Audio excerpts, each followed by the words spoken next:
Mesdames et messieurs, bonjour et bienvenue dans votre journal de 15 heures au sommaire de l'actualité.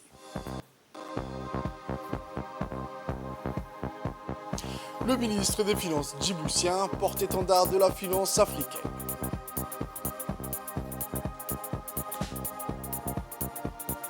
Le nouvel mondial frappe sur Rafah et raids en Cisjordanie. Les détails dans ce journal de 15 heures.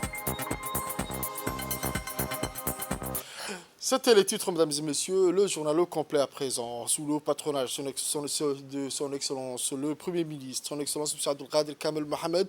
Une importante cérémonie de signature a eu lieu ce matin à l'hôtel Red Sea World entre Air Djibouti et Savant Aviation Limited et Funlock LLC. Une signature d'accord qui s'inscrit dans le cadre d'une coopération dans le secteur de l'avion hôtelier et touristique. Cette cérémonie a vu la participation de l'ambassadeur de Djibouti en Chine, le secrétaire de la primature et le directeur de l'aéroport.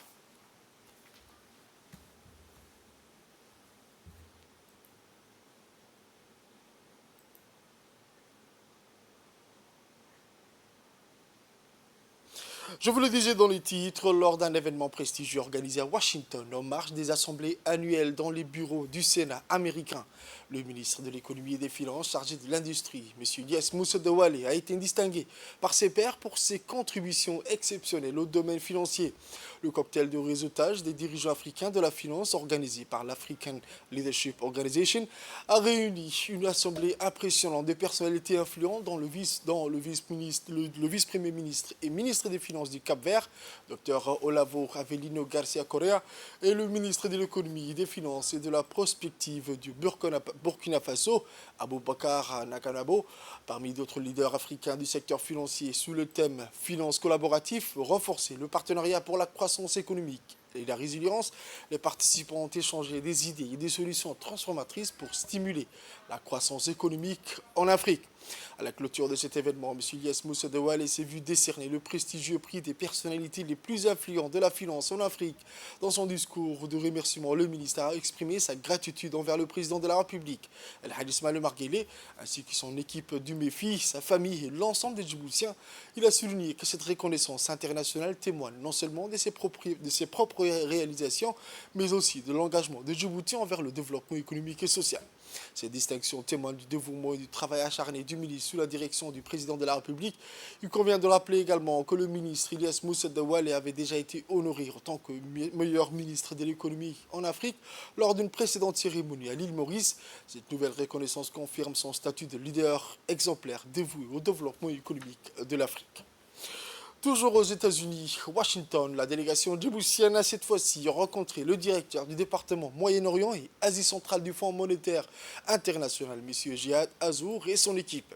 Cette réunion a été l'occasion de discuter des relations bilatérales entre Djibouti et FMI, ainsi que des défis économiques auxquels le pays est confronté.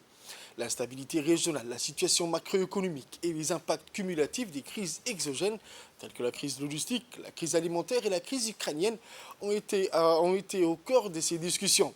De plus, les crises régionales, notamment en Éthiopie et en Somalie, ont été abordées.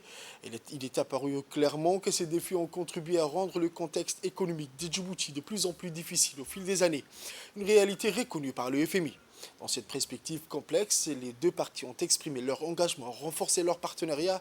Le FMI a à son tour affirmé sa disponibilité à accompagner Djibouti dans son développement économique et à l'aider à surmonter les défis actuels. Cette déclaration souligne l'importance de la coopération internationale dans la promotion de la stabilité économique et du progrès. Le ministre des Finances, Ilyes Moussa Dawale, a souligné l'importance de cette rencontre, affirmant que Djibouti est déterminé à mettre en œuvre des réformes économiques nécessaires pour stimuler la croissance et améliorer les conditions de vie de ses concitoyens. Il a également indiqué sa gratitude envers le FMI pour le soutien contenu et il convient de souligner que cette réunion marque une étape importante dans le renforcement des liens entre Djibouti et le FMI et témoigne de l'engagement des deux parties à travailler ensemble pour surmonter les défis économiques actuels. Alors que Djibouti cherche à diversifier son économie et à promouvoir la stabilité régionale, cette collaboration internationale revêt une importance cruciale pour l'avenir du pays. Autre actualité de ce journal, à l'instar de la capitale et des régions de l'intérieur, la préfecture de Dikil, la région de l'Unité, à tôt dans la matinée du samedi 20 avril 2024, a abrité la cérémonie de lancement officiel du troisième recensement général de la population des habitants. C'était cette cérémonie de lancement qui s'est tenue sous l'égide du préfet de la région de Dikil, M. Hassan Abderoble, et du président du conseil régional de Dikil, M. Mahd Hussein Ahmed, a vu la participation de la commission de la régionale de la commission régionale de la RGPH 3, constituée des autorités civiles et militaires de la région, le chef des détachements de la police, le coordinateur régional du recensement RGPH 3, M. Mahd Ahmed Daoud, ainsi que les superviseurs et agents recenseurs. Cette cérémonie de lancement tenue sur instruction et directive officielle du président de la République, son Excellence El Ismaël Marguerite, a marqué le début des opérations de recensement tant dans le chef-lieu du Dikil que les 3 sous-préfectures de la région. Au cours de cet événement solennel, le préfet de la région et le président du conseil régional ont témoigné dans un premier temps leur implication profonde quant au déroulement et la réussite de ces opérations. Ensuite, ces derniers ont dans cette optique appelé les responsables et les agents recenseurs à faire preuve de sérieux et d'assiduité durant le déroulement de cette enquête de proximité dédiée à l'endroit des ménages.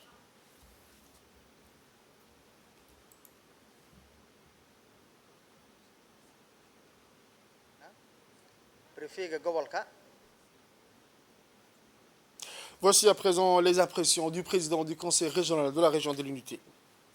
L'ensemble du pays, et comme a initié hier le président de la République, son Excellence Ismaël Marguerite, nous procédons aujourd'hui au lancement du troisième recensement général de statistiques sur la population dans la ville de l'Unité. C'est pourquoi nous demandons à l'ensemble de la population dikiloise, que ce soit dans les 3 sous-préfectures et la ville de Dikil, de faciliter le travail des agents de recensement et d'être à leur côté. Ce recensement va permettre au pays d'avoir une base pour initier des projets de développement dans notre pays. C'est pourquoi il est très important à ce que tout le monde puisse être à la hauteur de la réussite de ce recensement. Je remercie et je félicite d'emblée également le ministère des Finances ainsi que la direction générale des statistiques et en premier lieu son directeur général et l'ensemble du personnel de cette institution et plus particulièrement ceux qui sont à Dikil, le coordinateur M. Mahad et l'ensemble de ses collaborateurs. Et je réitère notre soutien à l'égard de ce travail et des agents. Je leur dis aussi bonne chance aux agents et bon travail et nous espérons que ce recensement sera une réussite sur l'ensemble du territoire et plus particulièrement dans notre région.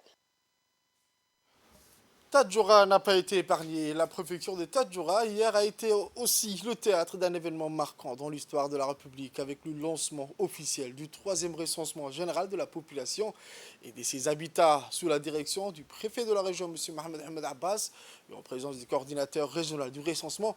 Une équipe principalement composée des femmes a été déployée, marquant ainsi une avancée significative dans la lutte pour l'égalité des sexes. L'innovation de cette année réside dans la participation prédominante des femmes, y compris dans des rôles traditionnellement réservés aux hommes, tels que la conduite des véhicules transportant les agents recenseurs. Cette démarche audacieuse démontre l'engagement ferme en faveur de l'autonomisation des femmes et de l'égalité des sexes, ainsi que la reconnaissance de leur rôle essentiel dans tous les aspects de la société. Les opérations de recensement seront réparties en 5 zones de supervision distinctes couvrant différentes localités telles que Tadjoura Ville, Mabla et Périphérie, Randa, Dora, Adaïlou et Lac Assal. Chaque zone est prise en compte par un groupe dédié d'agents recenseurs totalisant 134 membres au total qui se rendront dans les ménages pour collecter des données essentielles. Pendant cette cérémonie solennelle, le préfet de la région, Mohamed Ahmed Abbas, a exprimé son engagement profond envers le bon déroulement et la réussite des opérations du recensement de la population dans toute la région. On écoute sa réaction. Il a souligné l'importance cruciale de cette enquête pour... C'était autour... La région de Tadjoura fait partie intégrante de la République et le lancement est fait aujourd'hui ici devant la préfecture de Tadjoura. Nous exhortons la population à accueillir le recenseur qui vont être dépêchés dans chaque circonscription, en particulier dans chaque localité, pour pouvoir établir un recensement effectif de toute la population. Chacun de nous compte dans la mesure où la population est recensée en différentes catégories, ceux qui sont en ville, d'autres aux sous-préfectures, les autres aussi dans les localités, et plus encore, il y a d'autres, ce qu'on appelle la population nomade. Toute cette population doit être inscrite sur le registre de recensement de la population et de l'habitat. Nous exhortons à ce que tous ces gens participent, toute cette communauté, tous les leaders participent à cette campagne pour avoir un recensement de toute la population de la région des Tadjoura. Merci. C'était au tour des autorités de la région d'Arta de procéder ce matin au lancement officiel de la 3e recensement général de la population et ses habitats au niveau de la région d'Arta. La cérémonie de lancement s'est tenue au sein du conseil régional de la région de la Paix, la région d'Arta, en présence du préfet de la région, M. Hassan Tabale, et le président du conseil régional d'Arta, M. Elmi Goudade. Lors de cette cérémonie symbolique ont participé les agents recenseurs pour ce 3e RGPH. Le président de la République avait donné le coup d'envoi à ce 3e recensement général de la population dans la journée du vendredi 19 avril 2024. Et les opérations du recensement vont se poursuivre sur l'étendue du territoire national pendant les 2 semaines à venir.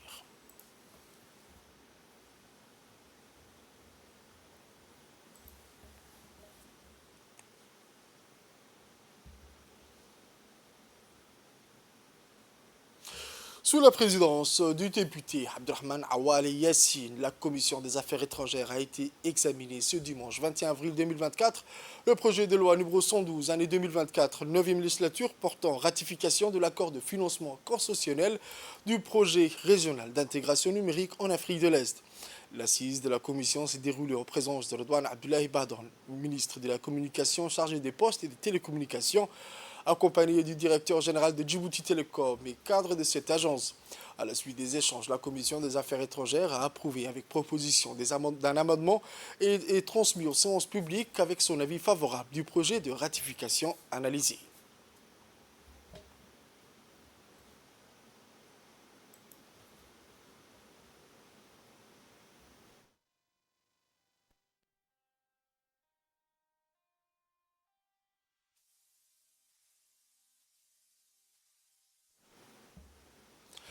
Ensuite, la commission des finances de l'économie générale a examiné ce dimanche également, 21 avril 2024, les projets de loi portant adoption des comptes financiers de la Caisse militaire de retraite CMR pour les exercices 2018, 2019, 2020, 2021 et 2022. Élargie à la commission de la défense et de sécurité, cette réunion présidée par l'honorable Charmarke Moussa Are s'est déroulée avec la participation de M. Hassan Omar Mohamed Bourhan, ministre de la Défense, chargé des relations avec le Parlement, du directeur général et de l'agent comptable de la CMR. Après des échanges constructifs, les commissaires ont émis un avis favorable et ont transmis les comptes financiers pour adoption lors de la séance publique. Autre actualité de ce journal, toujours le ministère de l'Enseignement supérieur et de la Recherche a inauguré aujourd'hui un atelier de lancement de formation sur les maladies zoonotiques à la salle de conférence du Centre d'études et de recherche au développement. La zoonose est une maladie infectieuse qui peut être transmise naturellement entre les animaux et les humains. Cela peut se produire par contact direct avec des animaux infectés, par la gestion d'aliments contaminés ou par d'autres voies de transmission. Un atelier qui vise à sensibiliser les étudiants de l'Institut supérieur des sciences et de la santé aux risques et aux mécanismes de transmission des zoonoses. Disposée par des experts aux biotechnologies, la formation mettra l'accent sur l'importance de la biotechnologie dans la prévention, le diagnostic et le traitement de ces maladies, ainsi que sur la transmission des maladies génétiques. Le ministre de l'Enseignement supérieur et de la Recherche, Dr Nabil Mohamed Ahmed, a souligné l'importance cruciale de sensibiliser le grand public aux maladies zoonotiques. Ces maladies transmises entre les animaux et les humains représentent un risque significatif pour la santé publique et la sécurité alimentaire. Une sensibilisation accrue permettra non seulement de mieux comprendre les modes de transmission de ces maladies, mais aussi d'adopter des pratiques préventives efficaces pour les éviter.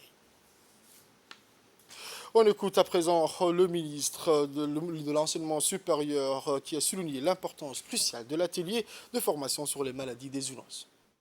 Je salue également l'initiative de cet atelier qui conforte la coopération qui existe entre l'Institut de recherche médicinale et l'ICGB. Alors c'est le Centre international de l'ingénierie génétique et de la biotechnologie. Comme il a été mentionné par le docteur Pavan, nous avons donc été signataires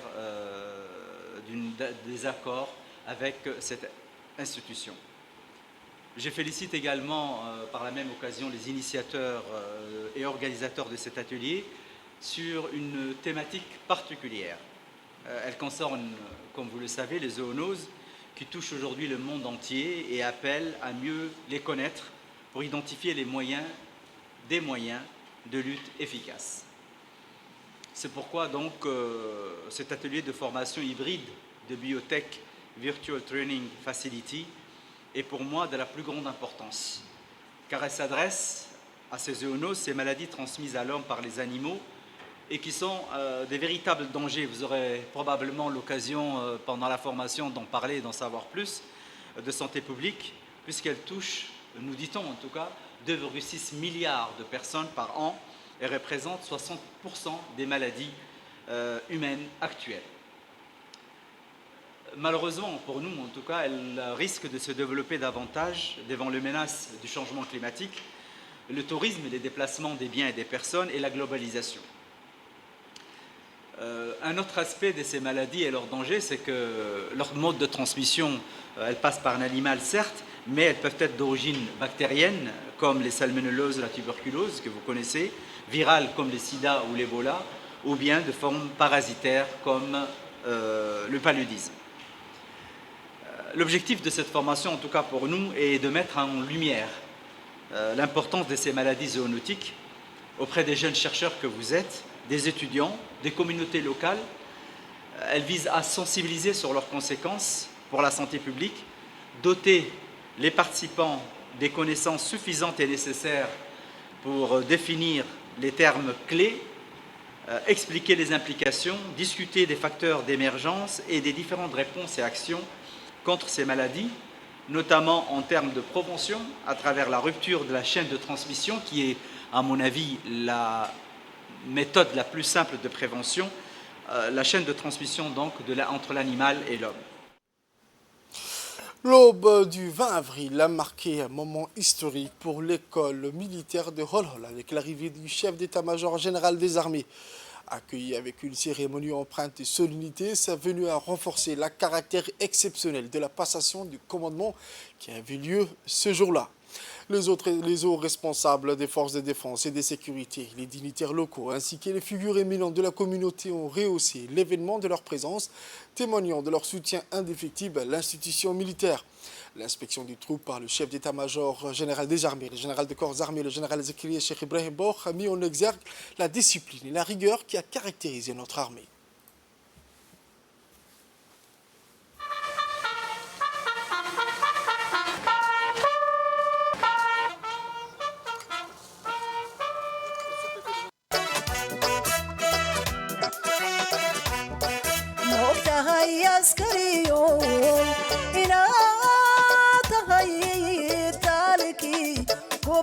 mada ugubiyo calankiyo arladu kiyayirkanayeen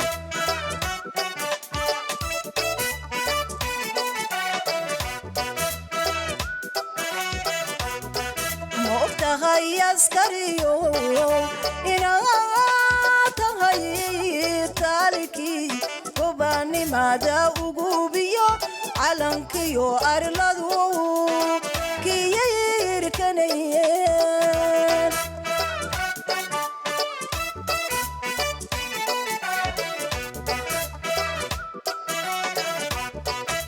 ina tahay awoodii lagu aarsanayay ma og tahay askariyo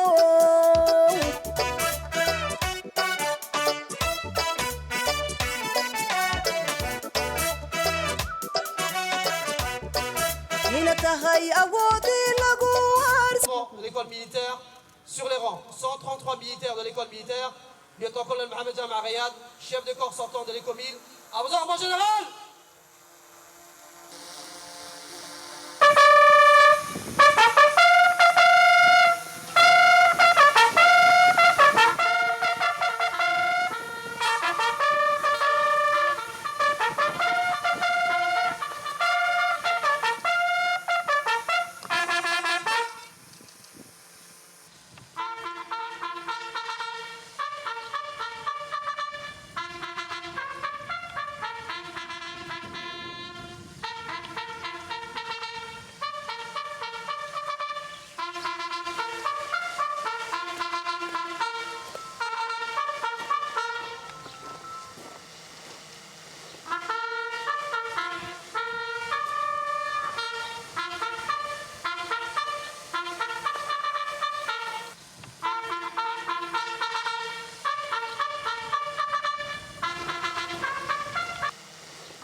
Dans une atmosphère empreinte de respect et de tradition, le lieutenant-colonel Mohamed Jama Rayad a passé le flambeau au commandant Elia Abdi Omar. Cette cérémonie a été ponctuée par la signature de documents officiels, actant ainsi le transfert du commandement dans une harmonie exemplaire. Cette transition s'est effectuée sous le regard approbateur des officiers présents, assurant une continuité sans faille dans la hiérarchie et la responsabilité.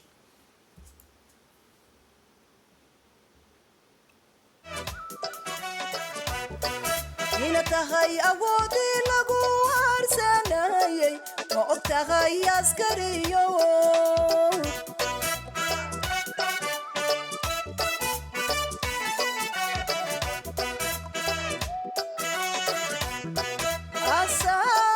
asaaskii nabadiyo abaabulihii guushi ambaqaadki noloshiyo eebadii dagaalkiyo indhihiina tagay ma og tahay askariyo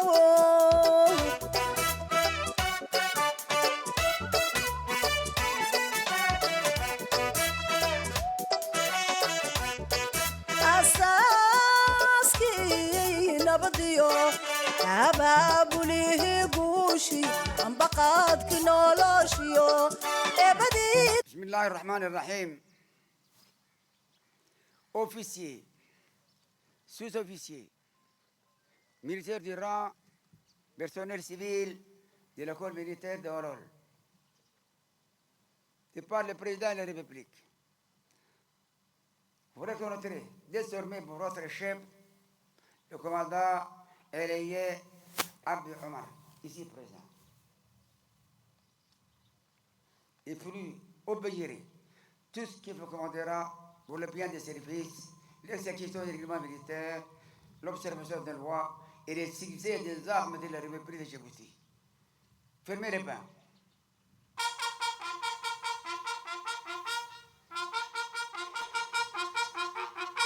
Bonsoir, commandant. Posez!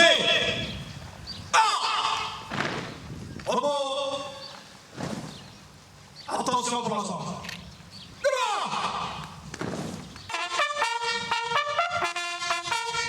Prêt?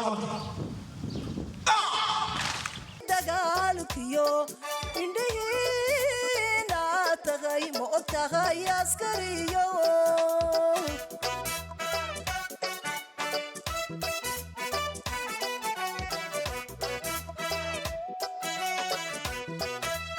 adduunyada dhammaanteed udubkoodii baato adduunyada dhammaanteed udubkoodii baato haddaan armi jirin odayada gaboobiyo ubadkiyo haweenkiyo oryuguma seexdeen. Comme le veut la tradition, le nouveau chef de corps, le commandant Alaye Abdi Omar, a ensuite dirigé le défilé militaire avec une prestance qui témoigne de la grandeur de sa nouvelle fonction. Ce défilé, loin d'être une simple formalité, symbolise la perpétuation du leadership et l'engagement renouvelé de nos forces armées envers la défense de la nation.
Hommage aux héros, la cérémonie s'est achevée sur une note émouvante avec le dépôt des gerbes en l'honneur des héros qui ont sacrifié leur vie pour la patrie. Ce moment de recueillement profond a rappelé à tous l'importance du devoir de mémoire et la reconnaissance éternelle que porte l'école militaire de Holhol à ses valeureux soldats. En conclusion, l'école militaire de Holhol réaffirme son engagement à former les leaders militaires de demain, tout en préservant l'héritage et les valeurs qui constituent les piliers de l'armée djiboutienne.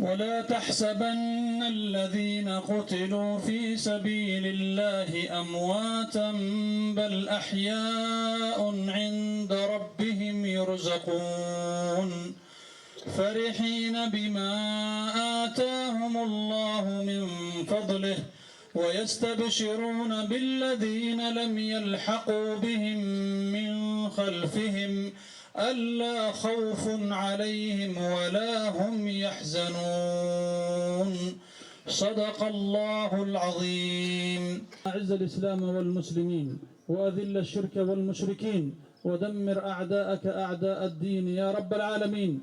اللهم انصر إخواننا المجاهدين المرابطين في فلسطين. اللهم انصرهم في غزة الأبية يا رب العالمين. اللهم دمر اليهود والنصارى وأتباعهم من المستعمرين. اللهم اقتلهم بددا ولا تغادر منهم أحدا.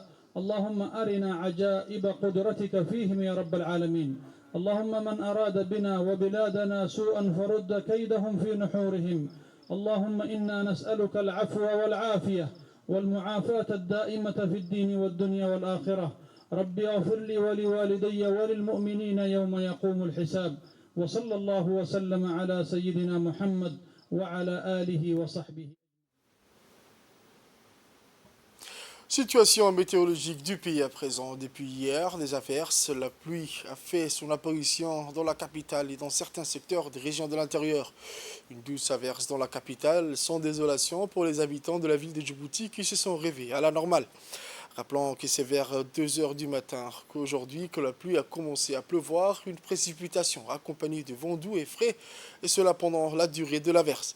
Le ciel a été fortement dégagé, aucun dégât signalé après ces pluies nocturnes, sauf quelques flaques d'eau de pluie dans certains axes principaux et sur les routes et les intersections des quartiers populaires de la capitale.